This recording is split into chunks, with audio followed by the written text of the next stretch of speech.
This is how you're going to put two buttons side by side on Elementor. The quickest way to align two buttons horizontally within the same container is by adjusting the width setting of each button to inline. So first step, you're going to head over to your Elementor dashboard, and then you're going to select the website that you want to edit right here or where you want to put the buttons. Now, once you're in your website editor, you're going to add a container. You're going to drag a new container or section onto your page. Now you're going to add buttons. You're going to drag two separate button widgets into the container.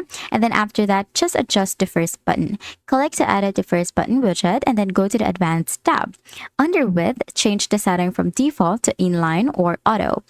Adjust the second button next. We're going to click to edit the second button widget.